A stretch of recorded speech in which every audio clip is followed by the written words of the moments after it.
para 2016 está baseado em Efésios 4,15, e assim, seguindo a verdade em amor, cresçamos em tudo naquele que é a cabeça, Cristo. O nosso tema é esse, crescendo em tudo, crescimento integral, crescimento espiritual, crescimento numérico, crescimento relacional, crescimento. E cada mês nós vamos ter um tema, e o mês de janeiro, dentro desse tema geral, o mês de janeiro é crescendo na oração. Então, o nosso tema em janeiro é oração. Estamos estudando pela manhã na escola bíblica oração, e à noite vamos falar sobre oração no culto de domingo.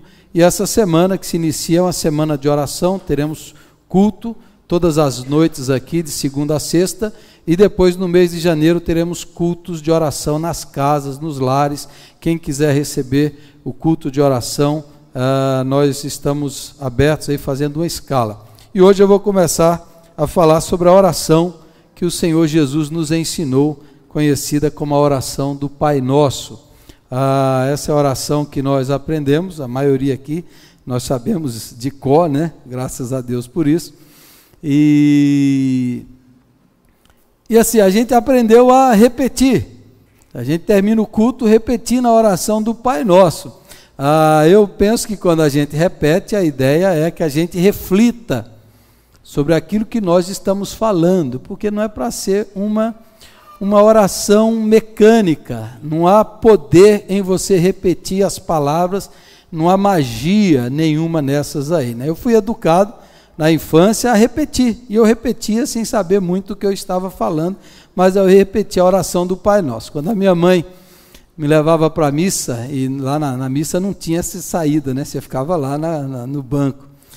E aí eu dormia, acordava e a missa não acabava, né? Mas quando chegava na oração do Pai Nosso, eu ficava alegre, estava acabando a missa, né? Às vezes eu fico pensando, será que tem gente, criança que não pensa assim? Chegou a oração do Pai Nosso, está acabando, estou indo embora, e é mais ou menos assim. Mas Jesus não deu a oração do Pai Nosso para a gente repetir, não deu para a gente ficar fazendo uma oração mecânica. A oração é um modelo, é um guia, é um ensino que deve moldar, guiar, nos ensinar em todas as nossas orações. Então, é o padrão que deve nos ensinar a orar. Então, a oração do Pai Nosso é o modelo para que ela nos ensine a orar. Então, hoje, nos próximos domingos, nós vamos estudar essa oração que está lá em Mateus, capítulo 6, versos 5 a 6 em diante, até o versículo 13, nós vamos aprender e ler o contexto aí do Sermão do Monte. Jesus está no Sermão do Monte ensinando, desde o capítulo 5 até o 7, ele está ensinando. Nesse capítulo 6 ele fala sobre esmolas, agora ele fala sobre oração, depois ele vai falar sobre jejum. Então nessa parte aqui ele vai falar sobre oração, e é quando ele nos ensina a oração modelo, a oração do Pai Nosso. Por isso que eu vou ler um verso anterior da oração, que é o verso 5, para a gente entender todo o contexto e entender como orar. Então, o verso 5 do capítulo 6 de Mateus, o Senhor Jesus diz: e quando vocês orarem? Veja bem, não é se vocês orarem, é quando. Quer dizer, quem é de Jesus, quem é de Deus, ora. Isso daí já está incluído. Se você é cristão, você vai orar. Não é se você vai orar, é quando. Quando vocês orarem, não sejam como os hipócritas. A palavra hipócrita vem lá do teatro grego, dos atores que usavam máscaras, que eram chamados de hipócritas. A ideia de hipócrita vem disso, da pessoa que representava um papel. A origem da palavra é essa, você tentar ser quem você não é. Não sejam como os hipócritas. Eles gostam de ficar orando em pé nas sinagogas e nas esquinas. Normalmente os fariseus, os saduceus, eles ficavam em pé para orar, para mostrar a sua oração, a fim de serem vistos pelos outros, mas eles se exibiam, eles mostravam que eles sabiam orar e faziam aquelas orações longas. Eu lhes asseguro que eles já receberam sua plena recompensa. Mas quando você orar, vá para seu quarto, feche a porta e ore a seu pai, que está no secreto. Então seu pai, que vê no secreto, o recompensará. Nessa introdução à oração do Pai Nosso, primeiro princípio que Jesus nos ensina sobre oração e como devemos orar. Primeiro, nós precisamos orar com sinceridade. Sinceridade. Essa palavra sinceridade é muito interessante, a sua origem. Ela vem lá também do mundo romano. E quando os escultores faziam as suas estátuas em mármore, faziam lá os seus objetos, eles iam vender, e algumas das estátuas tinham imperfeições, rachaduras, era quebrado de um lado, do outro. Aí o escultor, o que ele fazia? Ele enchia aquilo de cera, e aí vendia, a pessoa olhava, aquela escultura estava perfeita, tudo coberto de cera. Aí depois de um tempo, a cera saía, e ele percebia que aquela escultura, ou aquela obra de arte, estava cheia de imperfeições, de rachaduras, de quebraduras, estava cheia de cera. Daí a palavra foi ficar costume. Você, quando você vai vender o negócio, você tem que vender sem cera. Do latim, sincera, sem cera. Até o Império Romano vai vender, vai negociar sem cera. Daí vem a palavra sinceridade. Jesus está dizendo, quando você for orar, não tente aparentar ser quem você não é. Não tente ocultar suas imperfeições. Não enche a cara de cera e chega lá e vai encenar para Deus, aparentar para Deus, demonstrar para Deus quem você não é. É isso que o Senhor está falando, e não faça como os atores gregos que colocavam máscaras lá para representar, daí vem a palavra hipócrita. Você não precisa aparentar diante de Deus, você não precisa tentar performar, falar aquelas palavras difíceis, bonitas, aquelas palavras assim, só para você aparentar para os outros. Não, quando você for orar, seja sincera, mostre as rachaduras, abra para Deus, seja sincero, seja quem você é, não procure representar diante do Senhor, diante de Deus isso não vale nada. Já viu aquelas orações bonitas, né? Tinha um pastor que orava bonito assim, e pregava umas palavras difíceis, a irmã falava assim, nossa pastor, que lindo, lindo, lindo, até arrepiei, mas eu não entendi nada, né? É mais ou menos assim, aquelas palavras difíceis, aquela coisa toda, mas é só performance, é só aparência, é só máscara. Isso não vale na oração. Você pode até impressionar as pessoas, mas Deus que vê, Deus que conhece, Deus sabe, está vendo que tudo aquilo é mentira, tudo aquilo é da boca para fora. Aí a gente que foi criado numa tradição, irmãos, uma tradição de você pôr roupa para ver Deus, né?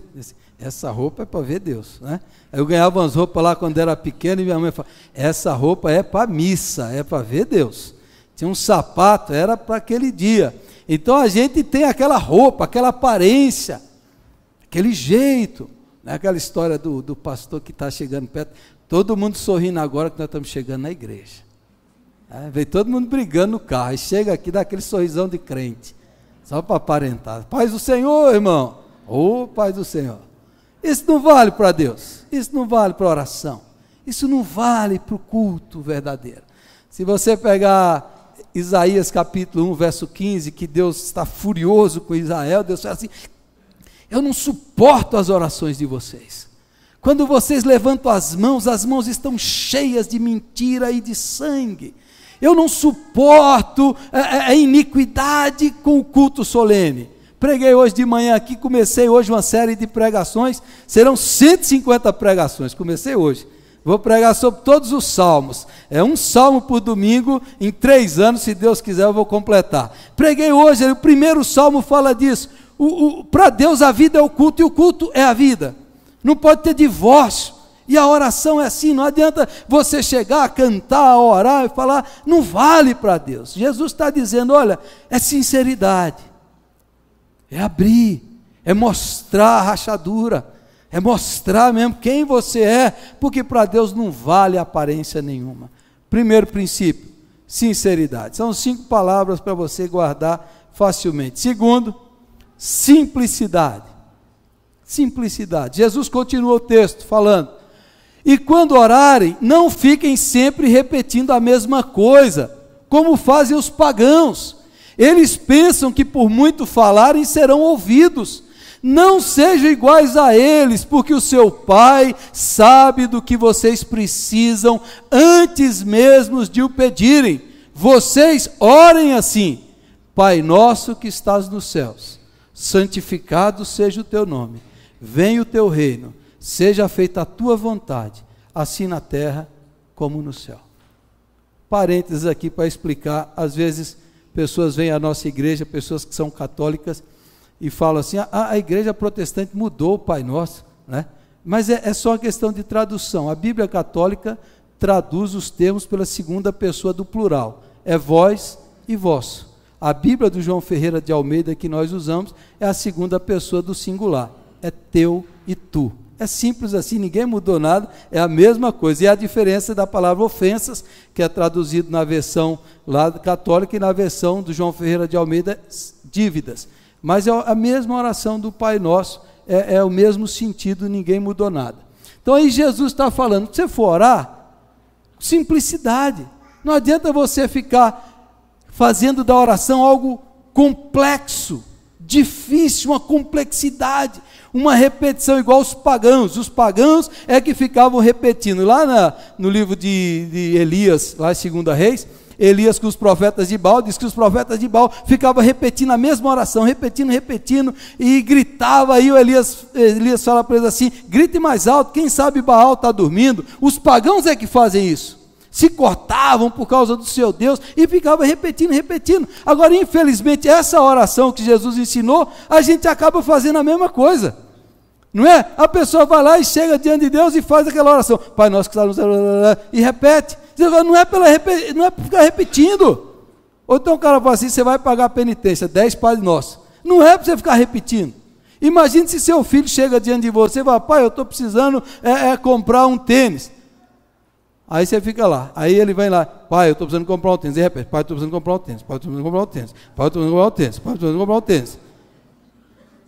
Aí ele ajoelha lá, aí ele: pai, eu preciso comprar um tênis, preciso comprar um tênis, preciso comprar um tênis. Você entendeu?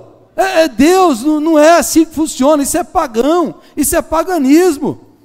Isso aí você pensa que você vai repetir 750 vezes até Deus. Não é assim. Agora, a Bíblia fala da oração perseverante e incessante, que Deus diz: apresente os seus argumentos, apresente os seus motivos, coloque a sua causa. Aí é a oração perseverante. Aí é quando seu filho chega: pai, eu preciso comprar um tênis, porque o meu rasgou, porque o meu furou, porque eu preciso ir para a escola. Se apresenta os seus argumentos, você persevera na oração, mas não é mágica.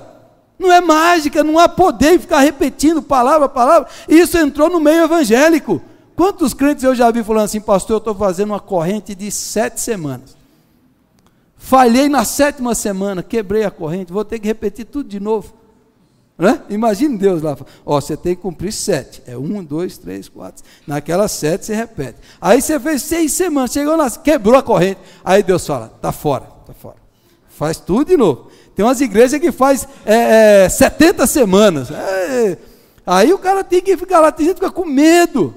Fala assim: Deus não é assim. A magia, deixa eu explicar para vocês o que é magia. Magia é a crença de que o ser humano pode manipular, através de fórmulas e palavras mágicas, os poderes espirituais. A cultura brasileira é permeada, é encharcada de magia. A magia está na nossa alma. Nós somos seres da magia. Da cultura brasileira da magia. Então a gente crê que se você manipular algumas coisas, usar uma palavra mágica, os poderes espirituais vão ter que fazer aquilo que você quer. Mais ou menos, a minha mãe, quando não era crente, pegava lá o raminho e fazia lá o benzimento. Que palavra você está falando, mãe? Olha as palavras aí, meu filho, ninguém sabe não. Blá, blá, blá, blá. Aquela palavra mágica. Você entendeu? A palavra mágica. Quem fez a palavra mágica, a coisa ruim, a coisa boa, está dominada. A magia não tem nada a ver com o evangelho. A magia é superstição, é paganismo. Agora, dentro da igreja evangélica já tem magia. Já tem gente pregando: se você fizer isso, se você fizer aquilo, Deus vai estar debaixo do seu poder, e aí Deus vai ter que fazer aquilo que você quer. Já tem livro que diz assim: descubra a técnica da oração. À medida que você descobrir a técnica de oração, Deus vai ter que fazer tudo aquilo que você mandar. Olha que negócio. descobrir o segredo da oração poderosa. Se você fizer isso, fizer aquilo outro, Deus vai ter. Isso é magia. Isso é magia. Jesus está falando, é simples. O Pai sabe o que você precisa. Chegue com simplicidade. Coloque diante dele. Não crie, não invente, não caia no paganismo, não caia nesse tipo de coisa. Ele fala de perseverar, de insistir, de ser incessante, de bater e tal. É outro assunto. Não é magia. Não é você chegar lá e crer que porque você está fazendo isso, as coisas vão mudar. Não é, o Pai sabe, o Pai conhece. A oração é simplicidade. Não pense que você não sabe orar. Tem gente que fala assim, eu não sei orar. Orar é falar com Deus, é abrir seu coração, é expor o que está na sua alma. É o Pai que te conhece, que te entende e sabe aquilo que você está precisando, passando e necessitando. É simplicidade. Então não caia nesses negócios, desses engodos de técnicas, de coisas assim, não é nada disso, de magia não é nada disso. E aí, eu coloquei aqui para a nossa compreensão, esse mesmo texto, numa linguagem contemporânea, na tradução da Bíblia a Mensagem, do Eugene Peterson, ele explica bem esse mesmo texto, numa linguagem moderna, diz assim, e quando forem à presença de Deus, também não façam disso uma produção teatral. Essa gente que faz da oração um show, está buscando estrelato. Vocês acham que Deus está no camarote apreciando o espetáculo? É assim que eu quero que vocês façam. Encontrem um local tranquilo e isolado, de modo que não sejam tentados a interpretar diante de Deus. Apenas fiquem lá, tão simples e honestamente quanto conseguirem. Desse modo, o centro da atenção será Deus, não vocês, e vocês começarão a perceber sua graça. O mundo está cheio de pessoas que se julgam guerreiros de oração, mas que nem sabem o que é orar. Utilizam-se de fórmulas, programas, conselhos e técnicas de vendas para conseguir o que querem de Deus. Não façam essa asneira, vocês estão diante do Pai, e Ele sabe de que estão precisando melhor que vocês mesmos. Com um Deus assim, que os ama tanto, vocês podem orar de maneira muito simples. Muito simples. Então todo mundo aqui pode orar. Todo mundo aqui sabe orar. Todo mundo aqui deve orar. Todo mundo aqui deve abrir porque é simples, não é complicado, é muito simples. É o que Jesus nos ensinou. Então, é simplicidade. Sinceridade, simplicidade. Terceira palavra, intimidade. Intimidade. Então o Senhor Jesus, aí vamos entrar na oração propriamente. Jesus falou, vocês vão orar. A primeira palavra que vocês vão falar é Pai. Essa palavra Pai é uma revolução assim, extraordinária.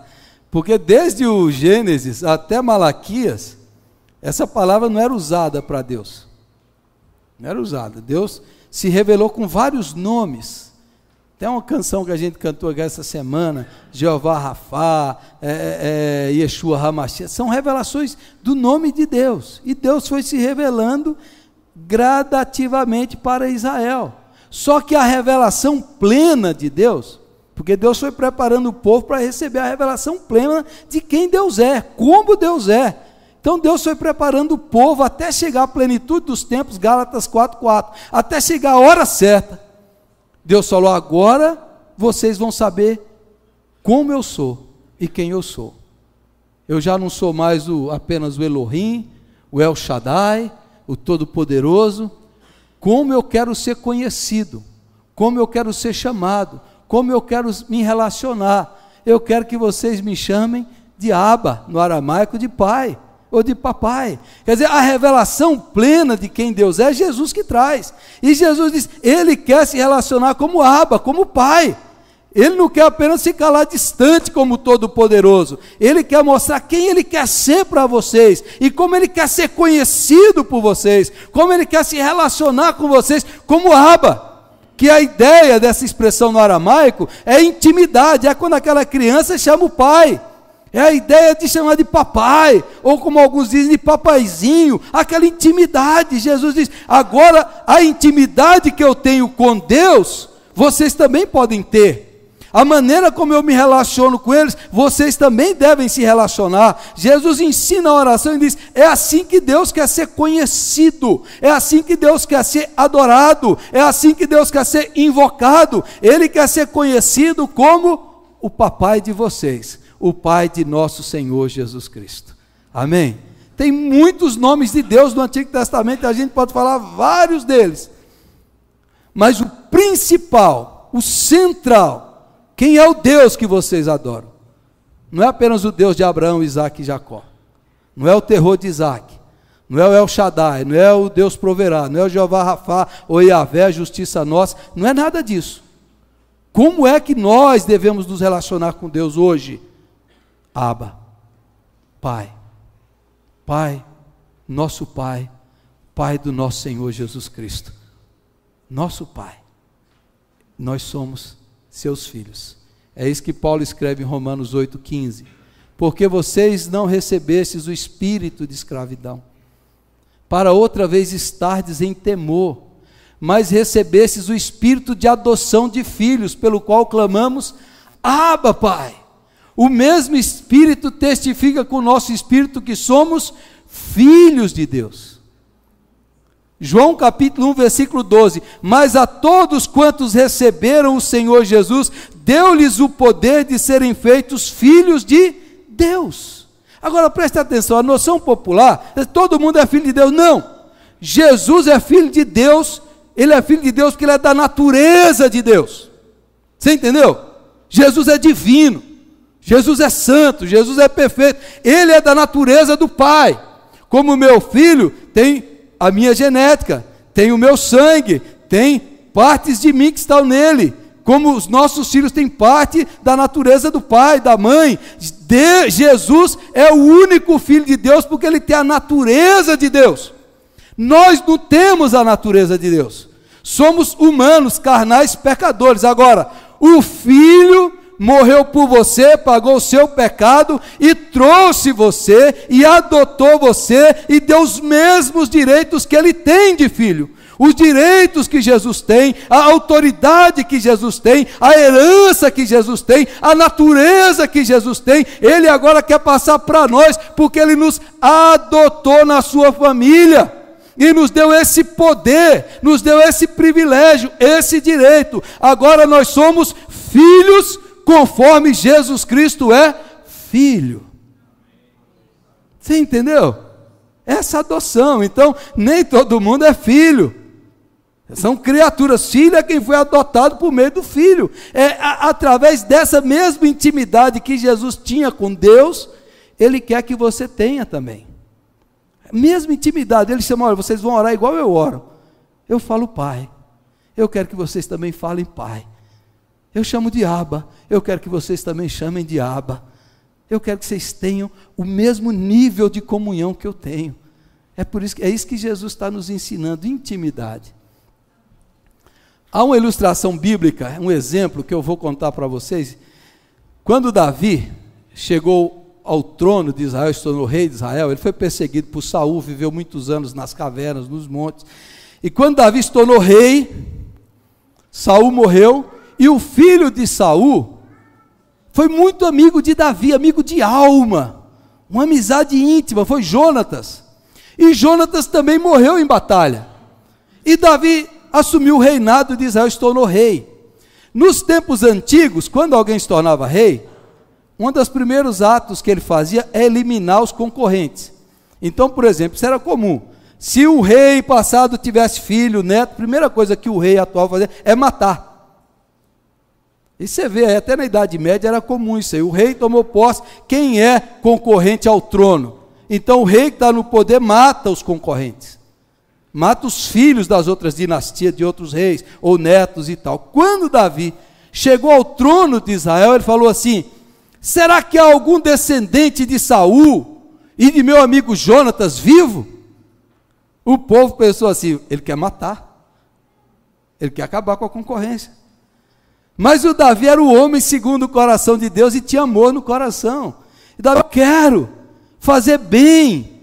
Pelo amor que eu tinha a Jonatas, meu amigo, eu quero fazer bem. Então ele falou assim, aí alguém falou, Jonatas teve um filho que quando nasceu teve um acidente e ficou aleijado dos pés. Ele vive escondido, ele vive na pobreza. Como é o nome desse menino? Mefibosete. Aí Davi fala, vai buscar o Mefibosete. Ele vem, mancando, que ele é aleijado dos pés. Ele chega, tremendo de medo. Davi vai me matar, porque eu sou descendente de Saul, ele vai acabar comigo. E ele chega diante de Davi, tremendo, assustado, apavorado. E o Davi diz para ele assim, não tenha medo, disse-lhe Davi, pois é certo que eu tratarei com bondade, por causa de minha amizade com Jonatas, seu pai. Vou devolver-lhe todas as terras que pertenciam a seu avô Saul, e você comerá sempre à minha mesa. Mefibosete prostrou-se e disse, quem é o teu servo, para que te preocupes com um cão morto como eu? Assim Mefibosete passou a comer à mesa de Davi, como se fosse um dos seus filhos. Nós vivíamos presos no pecado, escravizados pelo diabo.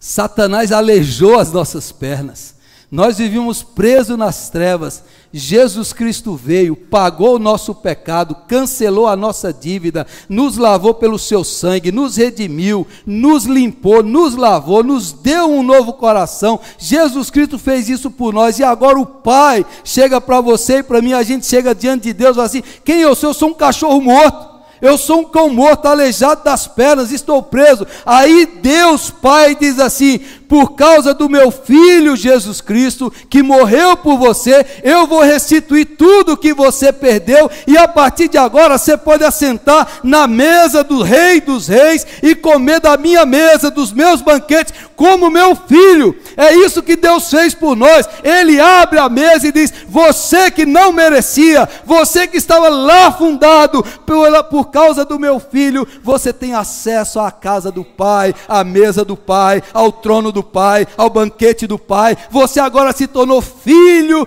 do Deus Altíssimo, aleluia. É essa a intimidade. Agora, imagina o Mefibosete agora, está lá posto à mesa, e ele fala assim, eu sou pecador, eu não mereço, eu sou aleijado.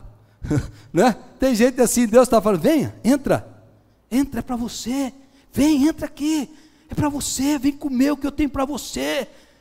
E você fica lá, não, coitadinho de mim, quem eu sou? Eu não tenho jeito, eu não consigo andar, eu pequei, eu cometi um pecado lá no meu passado, eu estou preso lá na minha existência, no meu trauma, e o Pai está com a mesa posta e diz, ei filho, Jesus já morreu por você, Jesus já pagou os seus pecados, Jesus já te lavou de tudo, você agora tem acesso, Ele já deu a senha, você agora não é bastardo, não é órfão, você agora é filho, a mesa está posta, tem intimidade com Deus, vá direto ao trono de Deus, você não precisa de mediador, intercessor, você não precisa procurar nada disso, você pode ir direto ao trono da graça de Deus, que foi aberto novo caminho, por causa do sangue de Jesus.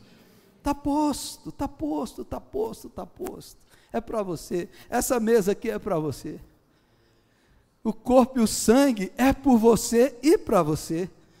As bênçãos celestiais, a intimidade do Pai, a bênção do Pai, o amor do Pai, o relacionamento com Deus, não é só para gente que é pastor, que é missionário, é para todos, é para você e para mim. A intimidade do Pai está lá te esperando, venha filho, eu estou te aguardando aqui, eu estou te esperando e você não vem, e você não ora, e você não fala, a mesa está posta e você está aí, longe, longe, longe.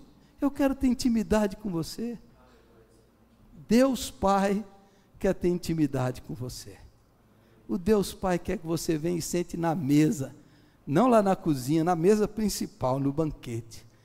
O Deus Pai está preparando isso aí, e Ele quer intimidade. Você tem intimidade com Deus? Você pode dizer, papai, Pai amado, Pai querido, meu Pai, nosso Pai. Essa é a ideia. que Jesus está ensinando aqui para nós, e que 2 Samuel 9, versos 7 e 8, foi ilustrado por Davi e Mefibosete. Quarto princípio dessa oração, Jesus fala, vocês vão orar e vão falar, Pai Nosso. Pai Nosso. Você pode até orar sozinho no seu quarto, mas você vai falar, Pai Nosso.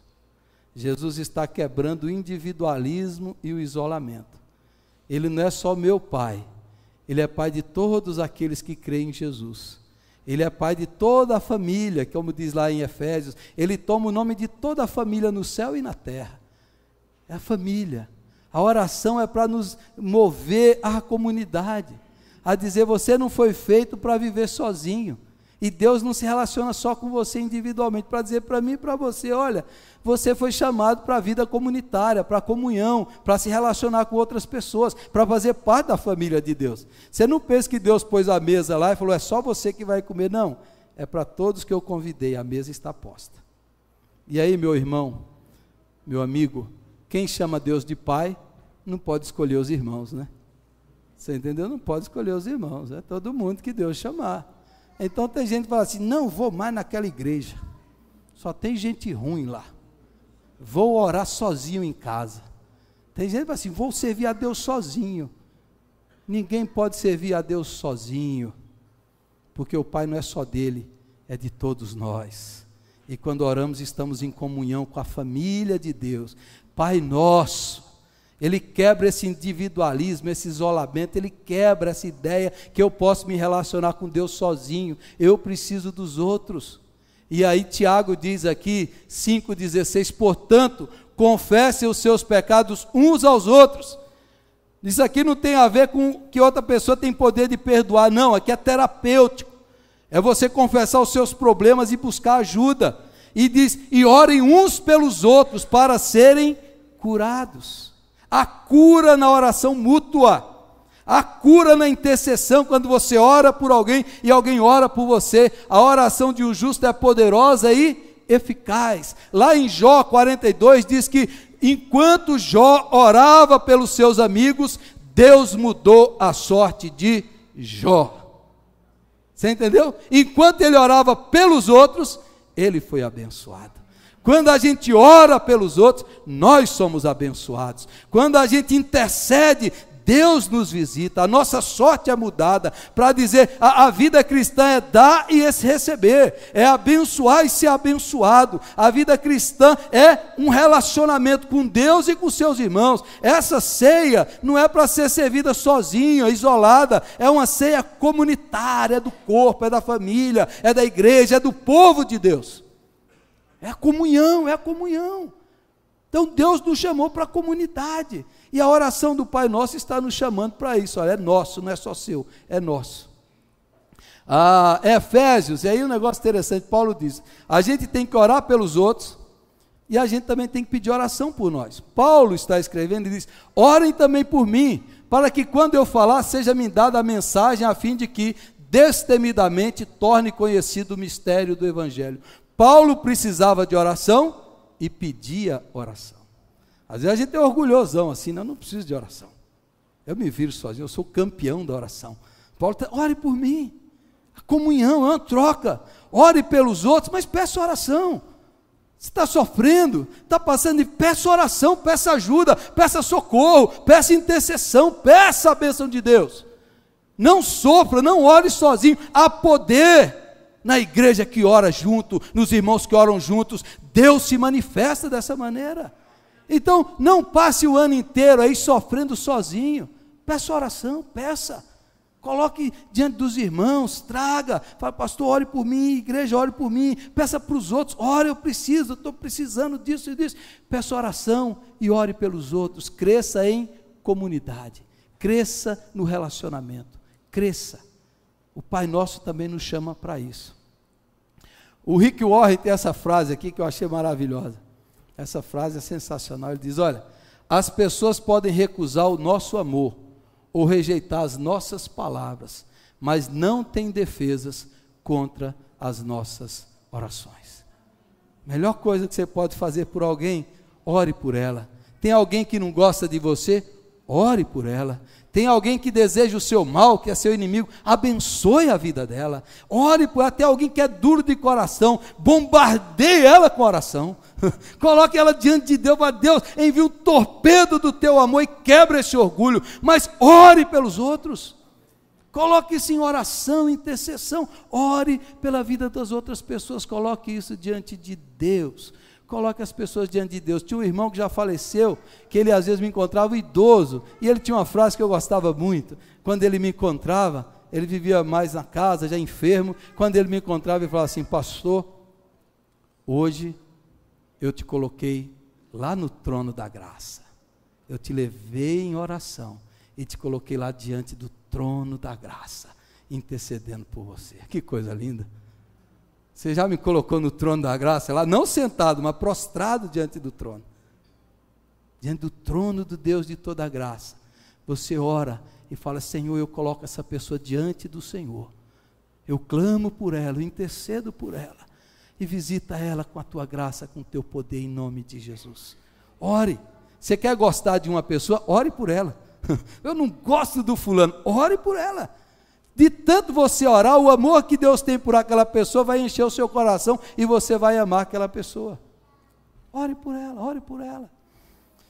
Eu sempre quis ter um diário de oração, mas eu não gosto de escrever, eu não tenho dom de escrever. Quem sabe um dia Deus ainda vai me dar esse dom de escrever. Então esse começo do ano tem 2 dias, hoje é o 3º dia, já vou contar para você fazer também, é uma ideia para você aqui. Eu falei: já que eu não posso ter um diário, porque eu não gosto de ficar escrevendo, diário de oração, para escrever minhas orações, colocar diante de Deus, hoje, todo tablet, celular, tem gravador de voz.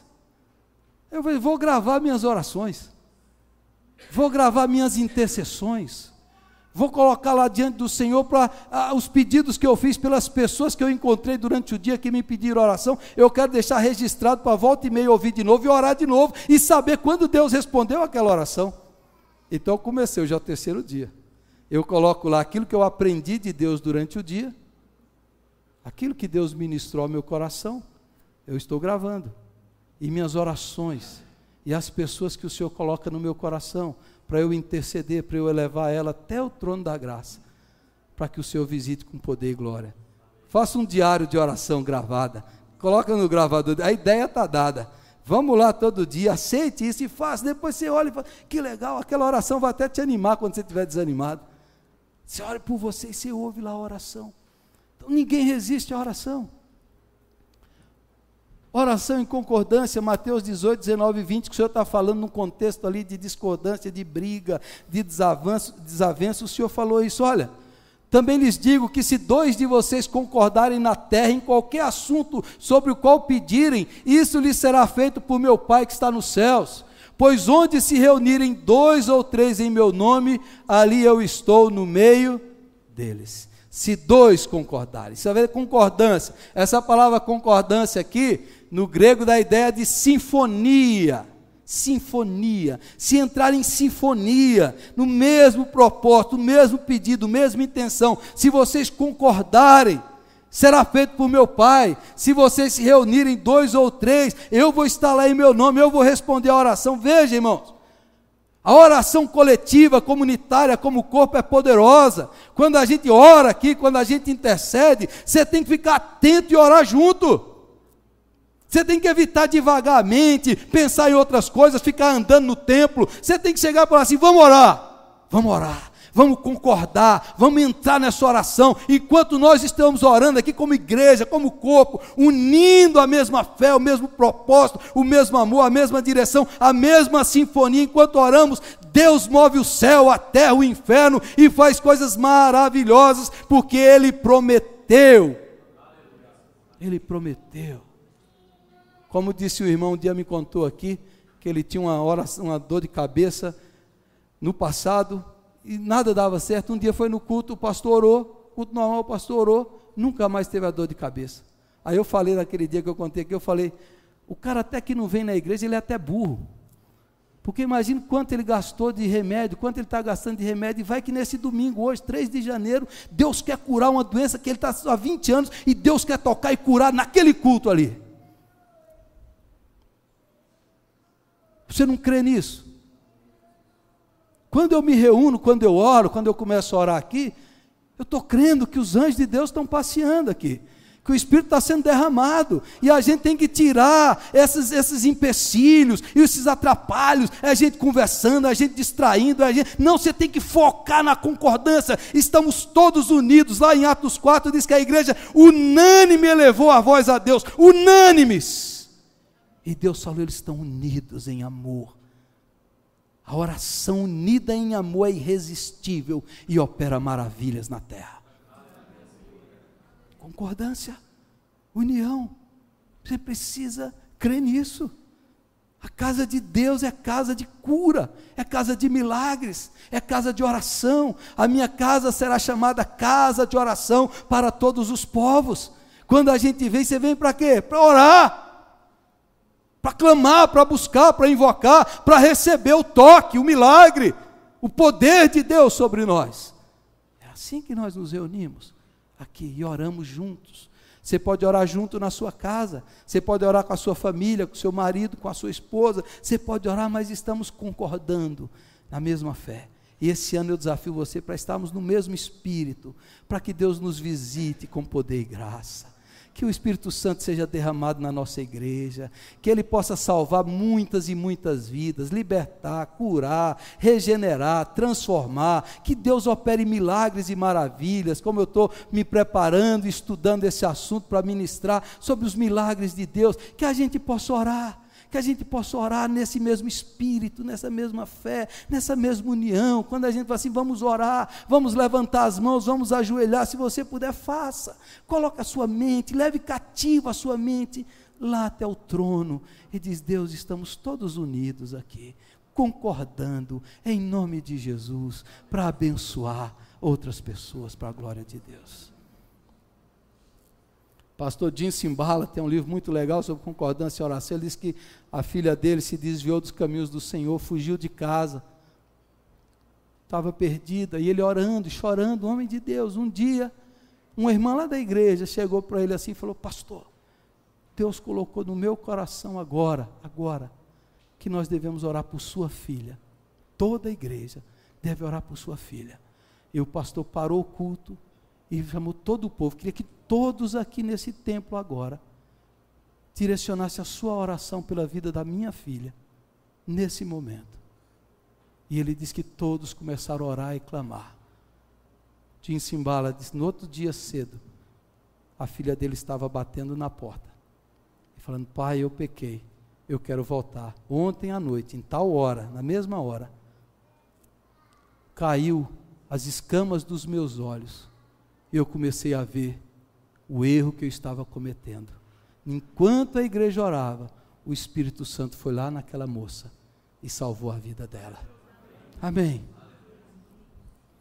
Charles Spurgeon, grande pregador inglês, avivalista do século XIX, ele dizia o seguinte, em geral, jamais veremos muita melhoria em nossas igrejas, enquanto a reunião de oração não ocupar o lugar mais elevado na estima dos crentes. Pouca coisa vai melhorar se a reunião de oração não for o nosso desejo. Aí eu comparo assim, no meu coração, no seu coração, quando alguém fala assim, pastor, tem um churrasco de picanha ali, o senhor está convidado. Eu já dou aquele sentimento, ô delícia, onde que é? É agora? É ou não é? Jesus fala assim, quando alguém fala, pastor, irmãos, a igreja vai ter uma reunião de oração, uma vigília de oração. Você tem que desejar mais a reunião de oração do que a picanha. É maior, é melhor, é mais saborosa, produz mais. Vai ter reunião de oração essa semana. Glória a Deus. Deus vai operar, Deus vai visitar, Deus vai ministrar. Coisas grandes vão acontecer, porque o povo se reúne na oração. Na oração. Já falei bastante da Coreia, mas é sempre bom lembrar. Aquele país foi mudado pelas reuniões de oração daquela igreja lá, todos os dias. Por último, a frase, Pai Nosso que está nos céus. A expressão que está nos céus. O que Jesus quer ensinar com isso? Pense no céu não tanto como essa dimensão espacial, esse céu azul. Pense no céu como uma outra dimensão superior. A ideia do céu aí é que ele está acima, ele é superior, ele é elevadíssimo. Na expressão lá de Isaías, ele é o Altíssimo, ou na expressão dos demônios, Filho do Deus Altíssimo. É a superioridade de Deus, é a grandeza de Deus, é a majestade de Deus. A gente ora, Ele quer ter intimidade com você, Ele quer estar junto com você, mas não se esqueça, Ele é o Santo, Santo, Santo, Ele é o Deus tremendo, o Altíssimo, que está sentado no alto e sublime trono. Ele é aquele que habita em luz inacessível, Ele é Deus. Então tenha intimidade com Deus, mas não perca o temor e a reverência. Não pense que Deus é seu chapa, não pense que você pode fazer de qualquer jeito. Ele está sempre acima, Ele é superior em essência, em qualidade, em poder, em majestade. Ele é superior. Não trate Deus com banalidade, com irreverência, de qualquer forma e qualquer maneira. Ele está acima sempre. Ele é o Deus imanente que está aqui, mas Ele é o transcendente que sempre está lá acima, infinito. E na linguagem de Paulo, terminando a oração, aquele que é capaz de fazer infinitamente mais do que tudo que pedimos ou pensamos, de acordo com o seu poder que atua em nós. A Ele seja a glória na igreja, em Cristo Jesus, por todas as gerações, para todos sempre. Amém. Ele é todo poderoso. Ele sabe de tudo, Ele conhece tudo, Ele mede as nações, são como um pingo no balde, todos os oceanos são como um pingo no balde, e todos os impérios da terra são como um grão de areia na sua balança de precisão, diz Isaías. Ele pega todos os oceanos da terra e mede na concha das suas mãos. Ele é o Deus grande, majestoso, exaltado. É o Deus que inspira temor e tremor. Esse é o Deus revelado em Jesus Cristo, que é grande no seu amor, que é grande na sua compaixão, que é grande na sua misericórdia, que é superior a nós em tudo. Quando a gente fala Pai nosso que está no céu, nós estamos dizendo, nós estamos aqui na terra, mas o Senhor é sempre elevado acima de todo o céu e de toda a terra. O Senhor é um Deus grandioso. Então a oração não é um bate-papo, a oração não é o cara que está lá em cima, a oração não é meu chapa, a oração não é brinquedo, não é banalidade, não é reverência. A oração não é isso, a oração é intimidade com o Pai, é sentar na mesa do Pai. Mas Ele é o grande Deus majestoso, majestoso, santo, santo e santo. Você não pode se esquecer disso, e você não pode se esquecer que Ele pode fazer infinitamente mais do que tudo que você pensa, pede ou espera. Ele pode fazer muito mais. Esse é o nosso Deus, esse é o Deus que oramos, é o Pai do nosso Senhor Jesus Cristo. E quando você ora com simplicidade, com sinceridade, com intimidade, cultivando a comunidade e reconhecendo a superioridade de Deus sobre nós e na nossa vida. Há um vídeo do Bill Hybels, pastor nos Estados Unidos, que eu já passei aqui. Ele conta que um dia o empresário chegou para ele e falou assim: eu queria ser um homem de oração, mas eu não tenho tempo, eu trabalho demais, esse negócio de oração é só para pastor.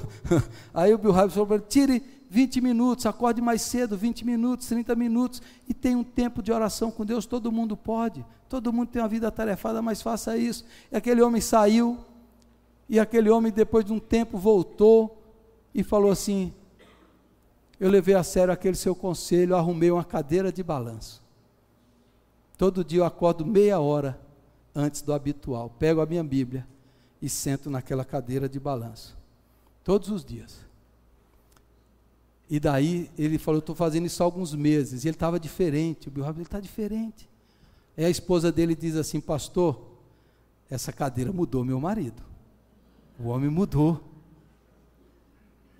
Depois ele diz: estava orando e Deus me chamou para o ministério. Depois de um tempo ele teve câncer, enfrentou o câncer, de muitos anos, servindo a Deus. Depois o Bill Hybels, ele faleceu. O Bill Hybels conta, fiz a cerimônia e a esposa dele foi lá na frente, desde o dia que ele começou a sentar naquela cadeira com a Bíblia e falando com Deus.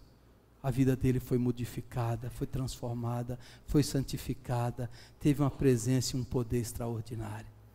Eu queria desafiar você a ter uma cadeira dessa, a ter um lugar para você orar e ler a palavra de Deus, para você orar com simplicidade e sinceridade, para você orar como comunidade, com intimidade, para você orar a Deus. Eu quero desafiar você a orar mais intensamente, mais sinceramente, a orar na igreja, aqui no culto. Eu quero convidar você a chegar mais cedo e orar antes do culto. Eu quero convidar você a orar nas reuniões de oração.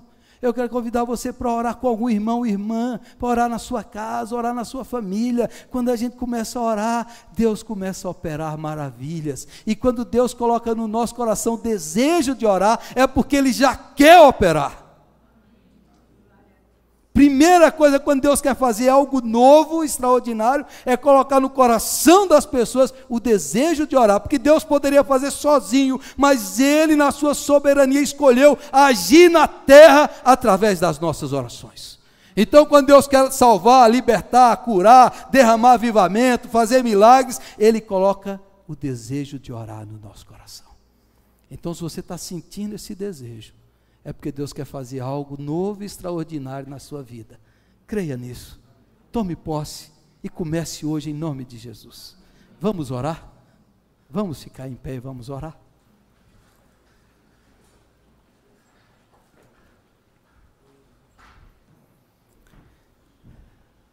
Feche os seus olhos. Às vezes eu faço longas orações aqui, né?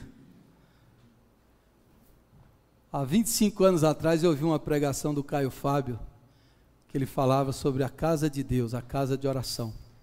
E o Caio Fábio pregou 30 minutos, e depois ele fez uma oração de 15 minutos. Eu nunca esqueci aquela oração. E eu falei assim, um dia eu vou ser um pastor, que eu vou pregar um tanto, eu vou orar outro tanto, igual ele. Então eu queria que, quando a gente orasse aqui, você não fosse embora. Tem gente que vai embora quando eu começo a orar. É na hora da oração que a mensagem vai ser eficaz. Tudo que eu falei vai virar carne e sangue enquanto a gente ora. Tudo que foi falado e dito se transforma em realidade quando a gente está orando. Quando você já não está mais atento ao que eu estou falando, mas você está direto no trono. E Deus está ministrando direto do trono para você. Então eu queria que você orasse. Eu queria que você abrisse o seu coração. Que você falasse com Deus, com sinceridade. Deus sabe as suas dores, Deus sabe suas angústias, mas eu não quero saber dos seus problemas. Eu conheço um Deus que é poderoso.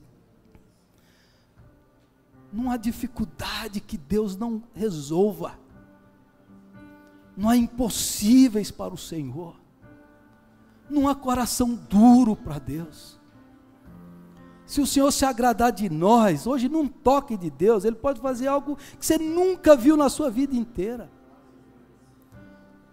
Se Deus se agradar de nós, Ele pode realizar tanto enquanto nós oramos.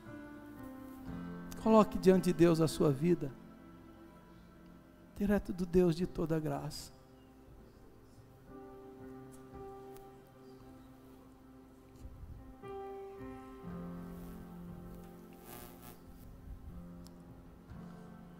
Nosso Deus,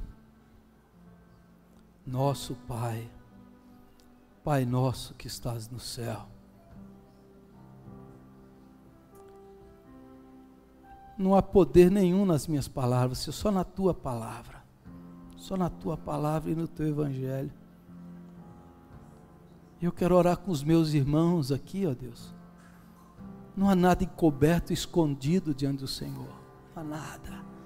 Tudo está patente aos teus olhos, todas as dores, todas as angústias, toda a tristeza, toda a preocupação, todo o pecado, tudo está diante do Senhor agora. E é no nome do Senhor Jesus que nós nos encontramos e nos reunimos. É no nome do Senhor Jesus. É naquele nome que está acima de todo nome. É naquele nome que faz os demônios tremerem, Senhor, e afugentarem. É naquele nome, ó Deus, que o câncer corre. É no nome de Jesus que a enfermidade é curada, que o perdido é salvo. Oh Deus, é no Teu nome, Jesus, que o corpo é renovado, que as emoções são renovadas e restauradas. É no nome, no Espírito Santo, é nesse nome, Jesus, que o Senhor nos visita, que o Senhor nos abraça, que o Senhor nos reaviva, que o Senhor nos restaura. É no teu nome, Jesus, que o Senhor faz coisas novas acontecerem. É no teu nome que o desespero foge. É no teu nome que a depressão vai embora. É no teu nome, Jesus, é no teu nome que nós oramos aqui, entramos e nos assentamos na mesa do Pai, do nosso Abba. Abba, Pai. É pelo sangue do Cordeiro de Deus, é na autoridade dele que nós oramos aqui, Senhor, e exercitamos a nossa fé, e exercitamos a nossa comunhão contigo, e cremos e confessamos: Deus, nós queremos tudo que o Senhor tem para nós. Deus, toda a plenitude, toda a bênção, faz de nós homens e mulheres de oração, de intimidade, gente que te conhece, gente que conhece, Senhor, profundamente o Senhor. Faz de cada irmão aqui, cada irmão, uma pessoa que ora, que fala contigo e que ouve a tua voz. Pai, opera nesse lugar, opera nessa igreja. Enquanto nós estamos orando aqui, envia os teus anjos, envia o teu Espírito, trazendo bênçãos, trazendo a Deus as maravilhas, derramando o teu Espírito Santo sobre nós, em nós, através de nós, Senhor, enquanto oramos e concordamos em nome de Jesus, que haja amor em abundância nessa igreja, que haja graça, que haja paz, que haja alegria, que haja poder de Deus no nosso meio, que haja fé, que haja intimidade, Senhor, que haja comunidade de Deus que ora e que te adora no mesmo Espírito, no mesmo amor e na mesma fé. Em nome de Jesus, ó Pai, opera nesse lugar, opera aqui em pessoas, corpos, mentes, famílias, casamentos, opera aqui nesse lugar, Jesus. Eu oro porque eu creio, e nós cremos, e nós confiamos, porque Jesus está aqui no nosso meio. Estamos à tua mesa, Senhor, para provar do teu banquete, para provar de tudo que o Senhor tem para nós. Que esse ano seja um ano de maravilhas, de, ó Deus, abundância de bênçãos. Que esse ano seja ano de plenitude espiritual, de plenitude da alma e do coração. Faz isso, Senhor, que essa igreja cresça na oração, no poder e na unção do Espírito Santo. Obrigado, Senhor, obrigado. Pai nosso, querido, amado, exaltado e glorificado seja o teu nome, Senhor. É em nome dele que eu oro e te agradeço, ó Pai. E oro com os meus irmãos e por meus irmãos nessa hora. E eu oro por minha vida e pela vida de cada um. Faz de mim um homem de oração, Senhor. Faz de nós pessoas de oração. Em nome de Jesus. Aleluia. Amém. Amém.